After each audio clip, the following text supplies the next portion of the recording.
일부에서 우리는 칼과 피로 시작된 조선이 제도와 붕당 속에서 흔들리는 모습까지 지켜봤습니다. 이제 조선은 건국 이래 가장 큰 전쟁을 마주합니다. 그리고 그 전쟁의 끝에서 나라는 또 다른 얼굴을 보여주게 됩니다. 조선을 정복하는 것 자체가 목표가 아니라 조선을 발판 삼아 명나라까지 진출하겠다는 것이 도요토미 히데요시의 진짜 야심이었습니다. 그는 조선의 길을 열어라, 일본군이 조선을 지나 명나라로 가겠다고 요구했지만 이는 사실상 국문을 열고 주권을 포기하라는 말과 같았기에 조선으로선 받아들일 수 없는 요구였습니다. 1592년 4월 13일 부산이 기습을 받고 일본군은 예상보다 훨씬 빠르게 북상합니다. 오랜 평화 속에서 조선의 방어체계는 이미 형식만 남아 있었고 훈련은 느슨해졌으며 실전 경험과 정보는 턱없이 부족했습니다. 충주 탕금대에서 강을 등지고 배수진을 치고 맞선 신림마저 조총 앞에 속수무책으로 무너지며 자결합니다. 이 패배는 단순한 전투의 실패가 아니라 조선 육군 체제 전체가 무너졌다는 신호였습니다. 일본군이 한양에 들어왔을 때 그들이 마주한 건 텅 빈 궁궐이었습니다. 왕은 이미 피난길에 올랐던 것이죠. 왕이 도성을 버렸다는 사실은 백성들에게 깊은 배신감을 남겼고 분노한 백성들이 관청 문서에 불을 지르면서 나라는 붕괴 직전까지 몰립니다. 선조는 개성과 평양을 거쳐 국경 끝 의주까지 밀려나 명나라에 원군을 요청합니다. 하지만 조선이 완전히 무너지지 않은 건 왕도 조정도 아닌 백성들 덕분이었습니다. 전직 관료와 유생, 농민과 노비, 승려에 이르기까지 전국 각지에서 의병이 일어나 자발적으로 무기를 듭니다. 바다에서는 전혀 다른 판이 펼쳐지고 있었습니다. 이순신이 거북선과 판옥선을 앞세워 연승을 거두며 일본의 보급로를 끊어놓기 시작한 것이죠. 한산도 대첩 같은 결정적 승리는 육지에서 밀리기만 하던 조선의 숨을 불어넣었습니다. 전쟁이 소강 상태에 들어가고 강화교섭이 실속 없이 이어지던 1597년 정유재란이 다시 터집니다. 이때 선조의 결정이 조선을 벼랑 끝으로 몰아넣습니다. 일본의 유인책을 간파하고 움직이지 않은 이순신을 명령 불복종으로 규정에 파직시킨 것이죠.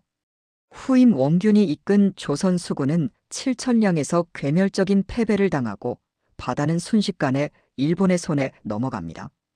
결국 조정은 다시 이순신을 불러올 수밖에 없었습니다. 남은 배는 12척, 병력은 100여 명뿐. 하지만 이순신은 포기하지 않았습니다. 명량에서 그는 100척이 넘는 적선을 상대로 기적 같은 승리를 거둡니다.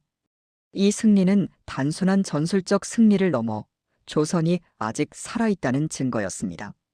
1598년 노량해전, 전쟁이 사실상 끝나가던 그 순간 이순신은 적의 총탄에 맞아 점사합니다. 내 죽음을 알리지 말라, 싸움이 급하다는 그의 마지막 말은 오늘날까지 전해지는 문장이 되었습니다. 같은 해 도요토미 히데요시가 사망하며 일본군은 철수를 결정하고 7년에 걸친 전쟁은 마침내 끝이 납니다. 하지만 전쟁이 끝났다고 모든 것이 끝난 건 아니었습니다. 이번엔 누가 나라를 살렸는지를 둘러싼 다툼이 시작됩니다. 백성의 눈에 영웅은 이순신과 의병이었지만 정작 공신 책봉에서는 전장에서 싸운 이들보다 왕을 따라 피난한 이들이 더 후하게 대접받았습니다. 민심과 왕실 사이의 거리를 상징적으로 보여주는 장면이었죠. 1608년 전후 수습을 다 끝내지 못한 채 선조는 세상을 떠납니다. 선조에게는 아들이 14이나 있었지만 왕비에게서 태어난 적자는 없었습니다. 세자 책봉을 계속 미뤄오던 그는 전쟁이 터지고서야 후궁 소생의 18살 광해군을 세자로 세우고 전쟁 수습이라는 실질적 임무까지 맡깁니다. 광해군은 각지를 돌며 무너진 행정을 정비하고 군사와 식량을 모으며 백성들의 신뢰를 얻어갑니다.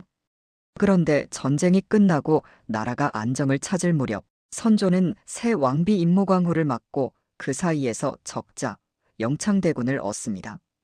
후궁의 아들 광해군과 왕비의 아들 영창대군. 신하들은 계산에 따라 둘로 갈라섭니다. 하지만 1608년 선조가 세상을 떠났을 때 영창대군은 겨우 3살, 결국 이미 성인이고 전쟁 경험까지 갖춘 34살의 광해군이 즉위합니다. 광해군은 전쟁을 몸으로 겪은 왕이었습니다. 그래서 대동법을 넓혀 세금 부담을 공평하게 하려 했고 불탄 궁궐을 다시 세우며 동의보감을 완성시켰습니다. 진짜 어려운 문제는 밖에 있었습니다. 쇠퇴하는 명나라와 빠르게 성장하는 후금 사이에서 그는 어느 한쪽에 완전히 기울지 않는 중립외교를 택합니다. 명의 요청에 파병하면서도 상황이 불리해지면 무리하게 싸우지 말라는 지시를 함께 내린 것이죠. 하지만 명에 대한 의리를 절대적 가치로 여기던 신하들 눈에 이 현실적인 선택은 비겁함으로 비쳤습니다. 여기에 더해 광해군은 자신의 자리를 위협할 수 있는 존재들을 두려워하기 시작합니다. 영창대군은 여전히 적자라는 상징성을 지녔고 일부 신하들은 그를 내세워 움직이고 있었기 때문이죠. 결국 영창대군은 강화도로 보내져 어린 나이에 생을 마감하고 임무광후 역시 궁에 갇히는 처지가 됩니다. 나라를 안정시키려는 노력과 자리를 잃지 않으려는 불안이 뒤섞이며 정치는 점점 위험한 방향으로 흘러갔습니다. 결국 반대 세력이었던 서인은 광해군의 조카 능양군을 앞세워 군사를 일으킵니다. 1623년 인조 반정. 광해군은 왕좌에서 끌려내려와 제주도로 유배되고 그곳에서 남은 생을 보냅니다. 새롭게 왕이 된 능양군이 바로 조선의 16대 임금 인조입니다. 새로 즉위한 인조는 광해군의 중립 외교를 버리고 명나라만을 섬기겠다 선언합니다. 하지만 그때 이미 후금의 군사력은 명을 앞지르고 있었죠. 1627년 후금이 3만 군사로 조선을 공격한 정묘호란이 벌어지고 인조는 급히 강화도로 피신합니다. 전쟁은 곧 정리됐지만 조선은 이후에도 명과의 관계를 완전히 끊지 않았고 이 모순된 태도는 결국 더 큰 재앙을 부릅니다. 1636년 나라 이름을 청으로 바꾼 후금이 20만에 가까운 대군을 이끌고 다시 남합니다. 병자호란이었습니다. 기병을 앞세워 순식간에 한양을 위협했고 강화도로 피신하려던 인조는 길이 막혀 결국 남한산성에 갇힙니다. 추운 겨울 식량은 떨어지고 병사들은 지쳐갔습니다. 청은 이번엔 성을 하나씩 둘러싸며 시간을 끌지 않았습니다. 말을 탄 기병이 속도를 앞세워 방어선을 피해 곧장 한양으로 달려왔던 것이죠. 순식간에 수도가 위협받자 인조는 강화도로 피하려 했지만 길이 막히고 맙니다. 결국 선택한 곳이 남한산성이었습니다. 성 안에서는 식량이 떨어지고 병사들은 추운 겨울을 버티지 못했습니다. 결국 인조는 삼전도로 나가 청태종 앞에 무릎을 꿇고 3번 절하며 9번 머리를 조아리는 굴욕을 감수합니다. 나라의 왕이 다른 나라 황제 앞에서 완전히 고개를 숙인 순간이었습니다. 세자는 인질로 끌려가고 수많은 백성이 포로가 되어 북으로 향했습니다. 조선이 감당해야 할 상처는 생각보다 훨씬 깊었습니다. 인질로 끌려간 소현세자는 8년 동안 청나라에서 조선과 청 사이를 잇는 외교 역할을 해내며 1645년 조선으로 돌아옵니다. 하지만 인조는 아들을 반기기는커녕 경계했습니다. 청의 새로운 문물에 물든 건 아닌지 의심한 것이죠. 귀국한 지 2달 만에 소현세자는 갑작스레 세상을 떠났고 인조는 며느리에게 사약을 내리고 손자들까지 유배 보냅니다. 왕위는 결국 둘째 아들 복림대군 훗날의 효종에게 넘어갑니다. 1649년 즉위한 효종은 청에서의 인질 생활을 마음속 깊은 상처로 안고 있었습니다. 그가 내세운 구호는 북벌, 청을 다시 치겠다는 다짐이었죠. 군사를 정비하고 조총 기술까지 받아들였지만 청은 이미 감당하기 힘든 강대국이었고 북벌은 실질적인 전쟁 계획이라기보다 정권의 명분을 세우는 구호에 가까웠습니다. 효종은 재위 10년 만에 갑작스레 세상을 떠나고 북벌의 꿈은 함께 사그라듭니다. 효종의 죽음 뒤 벌어진 건 전쟁도 외교 문제도 아닌 상복을 얼마나 입어야 하는가를 둘러싼 논쟁이었습니다. 겉으론 예법 문제였지만 실은 효종의 왕위계승 정통성을 어떻게 규정하느냐를 둘러싼 권력 다툼이었죠. 효종은 인조의 둘째 아들이었기에 그의 지위를 어떻게 보느냐에 따라 대비의 상복기간이 달라지는 문제였습니다. 서인은 둘째 아들이니 1년이면 충분하다 주장했고 남이는 왕위를 이었으니 맏아들과 같은 3년상을 해야 한다고 맞섰죠. 뒤를 이은 현종은 이 1차 예송에서 서인의 손을 들어줬지만 1674년 다시 상복 문제가 불붙은 2차 예송에서는 남인의 의견을 채택합니다. 같은 왕이었지만 두 번의 선택은 서로 달랐던 셈이죠. 이렇게 현종은 예송 논쟁의 한복판에서 서인과 남인 사이의 균형을 잡으려 애썼습니다. 동시에 그는 무너진 국가 재정을 바로 세우는 일에도 손을 댑니다. 대동법을 더 넓은 지역으로 확대해 현물 대신 쌀이나 동전으로 세금을 통일해 거두었고 인구 이동으로 흐트러진 행정 질서를 바로잡기 위해 호패법을 재정비했습니다. 상복기간을 둘러싼 논쟁이 조정을 뒤흔드는 동안 그 이면에서는 국가의 생존을 위한 재정비가 동시에 진행되고 있었던 셈입니다. 하지만 계속된 정쟁 속에 건강이 악화된 현종은 재위 15년 만에 30대 후반의 나이로 생을 마감합니다. 1674년 14살로 즉위한 숙종은 나이에 비해 정치 감각이 매우 빨랐습니다.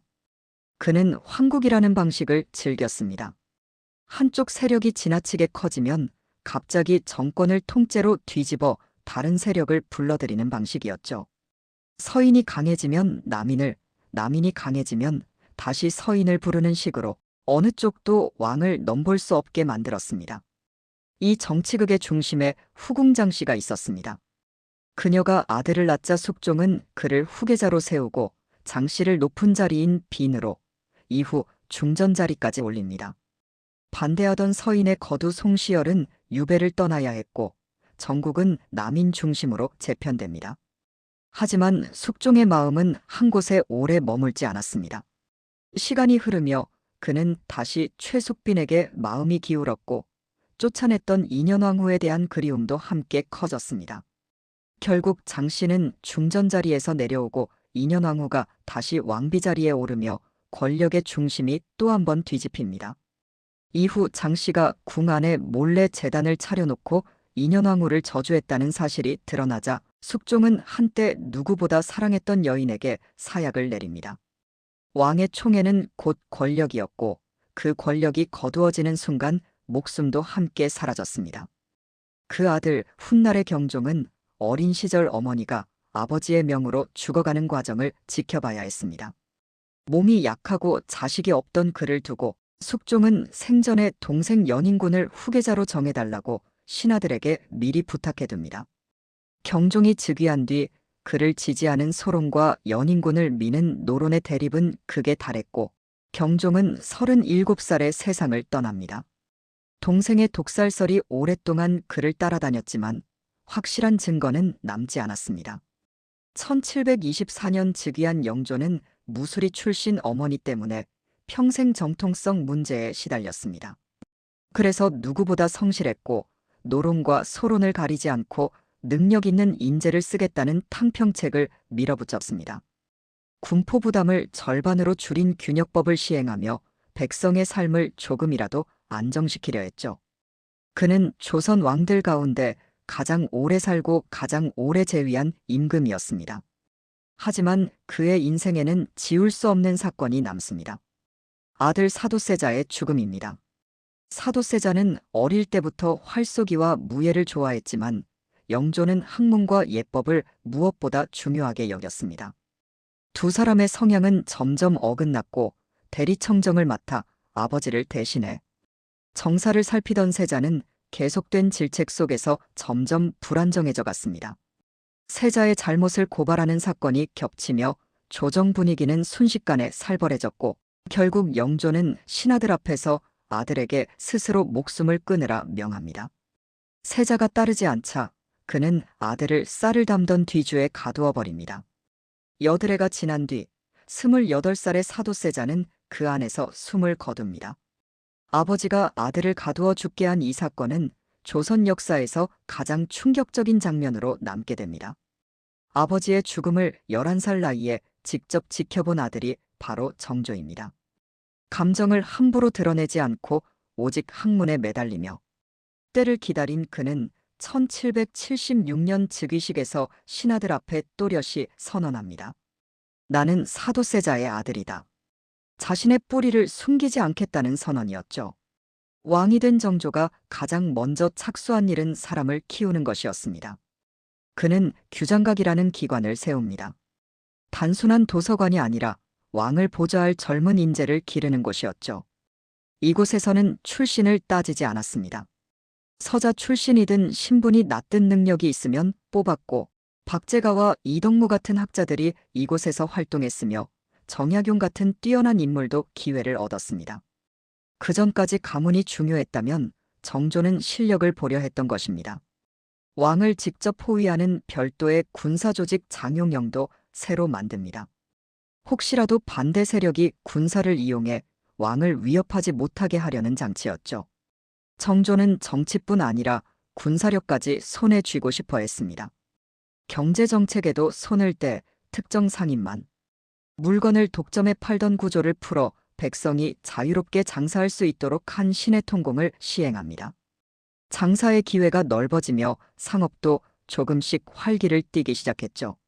문화적으로도 변화가 있었습니다. 중국의 방식을 그대로 따르는 대신 조선의 풍경과 백성의 생활을 그림에 담기 시작하며 사회 전반에 조금씩 자신감이 자라나던 시기였습니다. 정조는 아버지 사도세자의 묘를 수원으로 옮기고 그 주변에 새로운 도시 수원화성을 세웁니다. 단순한 성이 아니라 농사와 장사와 군사가 함께 어우러지는 도시를 구상한 것이었죠. 정약용이 설계에 참여하고 거중기 같은 새로운 기계까지 동원된 당시로선 매우 앞선 방식의 건설이었습니다. 정조는 이곳을 발판 삼아 새로운 조선을 꿈꾸고 있었습니다. 하지만 1800년 정조는 48살의 나이로 갑작스레 세상을 떠납니다. 준비하던 변화는 그대로 멈춰버렸고 어린 아들을 남기고 떠난 정조는 후견인으로 안동 김씨 가문의 김조순을 선택했습니다. 이 결정이 이후 조선 정치를 완전히 뒤바꿔 놓습니다. 11살에 즉위한 순조 아래 정치는 왕이 아니라 후견인 김조순의 안동 김씨 가문에 집중됩니다. 정조가 키운 규장각의 힘은 줄어들고 장용영도 해체되며 정조를 따르던 인물들은 하나둘 밀려납니다. 반대로 안동 김씨는 높은 자리를 자기 집안 사람들로 채워갔고 벼슬이 돈으로 오가는 일이 흔해졌습니다. 능력보다 돈과 인맥이 중요해진 세상에서 지방으로 내려간 관리들은 백성에게 온갖 명목으로 세금을 걷어들였고 문제를 일으켜도 처벌은 가벼운 유배 정도로 끝나는 경우가 많았습니다. 나라의 기강은 점점 느슨해지고 백성의 삶은 다시 힘들어지기 시작했죠. 순조가 기대를 걸었던 아들 효명세자는 19살에 대리청정을 맡아 실학자 박지원의 손자 박규수 같은 인물을 등용하며 문벌보다 실력을 보려는 태도를 보였습니다. 많은 이들이 젊은 세자에게 기대를 걸었죠. 하지만 그 기대는 오래가지 못했습니다. 대리청정을 시작한 지 3년 만에 22살의 나이로 갑작스레 세상을 떠나며 그 희망도 함께 사라집니다. 아들을 잃은 충격 속에 순조도 45살의 나이로 세상을 떠나고 맙니다. 이후 왕위는 8살의 헌종으로 이어집니다. 너무 어린 왕이었기에 다시 대신들이 정치를 주도했고 이 시기 서양배들이 조선 바다에 자주 나타나기 시작하죠. 조선은 여전히 문을 닫고 있었지만 세계는 빠르게 변하고 있었습니다. 헌종은 성인이 된 뒤 세도 가문의 힘을 줄여보려 했지만 이미 뿌리 깊게 자리 잡은 권력은 젊은 왕 혼자 힘으로 흔들기 어려웠고 그는 23살의 나이에 자식 없이 세상을 떠납니다. 가까운 왕족 가운데 왕이 될 만한 인물이 없어 조정은 먼 친척을 찾아 나섭니다. 강화도에서 나무를 하고 농사를 짓던 이원범이 갑자기 왕으로 선택됩니다. 사람들이 강화도령이라 부른 인물, 조선의 25대 임금 철종이었습니다. 순조, 헌종, 철종 세 임금 모두 안동 김씨 가문에서 왕비를 맞았고 실권은 철저히 그 가문에 집중됩니다. 벼슬을 부탁하려는 사람들이 그 집 앞에 줄을 섰다고 전해질 정도였죠. 토지세와 군역세, 그리고 봄에 곡식을 빌려주고 가을에 이자를 얹어받던 환곡제도가 사실상 고리대금처럼 운영되며 백성들을 벼랑 끝으로 몰았습니다. 이를 삼정의 문란이라 부릅니다.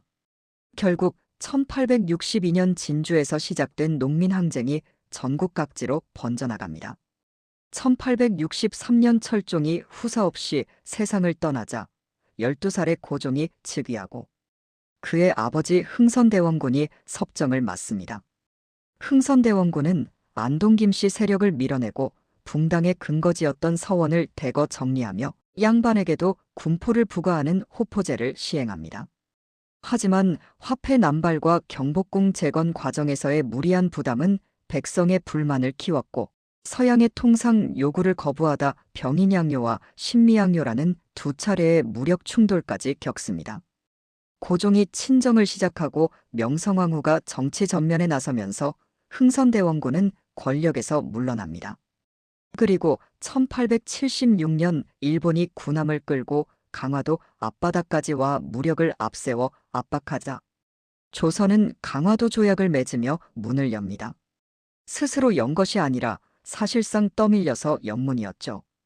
이 조약에는 일본에게 유리한 조건이 많았지만 국제정세에 어두웠던 조선은 그 불리함을 정확히 깨닫지 못했습니다. 문이 열리자 나라 안의견은 둘로 갈립니다. 서양 문물을 받아들여 빠르게 바꾸자는 개화파와 전통을 지켜야 한다는 수구파. 두 세력의 갈등은 점점 커졌고 결국 1884년 김옥균을 중심으로 한계와 세력이 정권을 단번에 바꾸려 한갑 신정변이 일어나지만 준비 부족과 외세 의존 속에 3일 만에 실패로 끝납니다. 1894년에는 백성들이 직접 들고 일어납니다. 무거운 세금과 관리들의 횡포에 대한 분노가 폭발한 사건, 전봉준이 이끈 동학농민운동이 전주성을 점령하는 데까지 이릅니다. 다급해진 조정이 청나라 군사를 요청하자 일본도 조약을 근거로 군대를 보내면서 결국 조선 땅에서 두 나라의 전쟁, 청일전쟁이 벌어지고 일본이 승리합니다. 전쟁에서 이긴 일본의 조선에 대한 간섭은 한층 더 심해지죠. 1895년에는 더 충격적인 사건이 벌어집니다. 일본 세력이 경복궁에 난입해 명성황후를 시해하는 을미사변이 일어난 것입니다. 왕비가 궁궐 안에서 목숨을 잃는 사건에 조선 사회는 큰 충격에 빠졌고 신변의 위협을 느낀 고종은 이듬해 러시아 공사관으로 몸을 피합니다. 1897년 궁으로 돌아온 고종은 나라 이름을 대한제국으로 바꾸고 스스로 황제라 선포합니다. 더 이상 약한 나라가 아니라 자주적인 제국이 되겠다는 선언이었습니다. 철도와 전신, 전화, 은행 같은 새로운 시설이 속속 들어왔지만 이를 제대로 운영할 자본과 기술 인력은 턱없이 부족했습니다. 겉모습은 바뀌었지만 속은 충분히 준비되지 못한 상태였죠. 1905년 러일 전쟁에서 승리한 일본은 강제로 을사늑약을 체결시켜 조선의 외교권을 빼앗습니다. 다른 나라와 스스로 외교를 할 수 없는 처지가 된 것이죠. 고종은 이 부당함을 국제사회에 알리기 위해 1907년 네덜란드 헤이그에 특사를 보내지만 세계는 움직이지 않았습니다. 일본은 오히려 이를 문제 삼아 고종을 강제로 퇴위시킵니다. 1919년 고종이 세상을 떠나자 독살설이 퍼지며 전국에서 만세의 함성이 울려 퍼집니다. 31운동이었습니다. 뒤를 이은 순종은 건강이 좋지 않아 정상적인 통치가 어려운 상태였고 일본은 이 틈을 놓치지 않았습니다. 1910년 8월 29일 일본은 한일병합조약을 공식 발표하고 조선의 주권은 완전히 일본으로 넘어갑니다. 1392년 이성계가 나라를 세운 뒤 500년이 넘는 시간. 그 사이 27명의 왕이 옥좌를 거쳐갔지만 누구도 완벽하지는 않았습니다. 어떤 왕은 개혁을 시도했지만 신하들의 싸움에 막혔고 어떤 왕은 결단을 내렸지만 국제 정세를 읽지 못했습니다. 권력 다툼과 갈등이 쌓이고 쌓이는 사이 나라의 힘은 서서히 안에서부터 약해졌습니다. 그리고 우리는 묻게 됩니다. 나라를 무너뜨리는 건 외세일까요? 아니면 내부의 분열일까요? 조선의 500년은 그 질문에 대한 나름의 답을 남기고 이제 우리 손에 그 역사를 넘겨줍니다.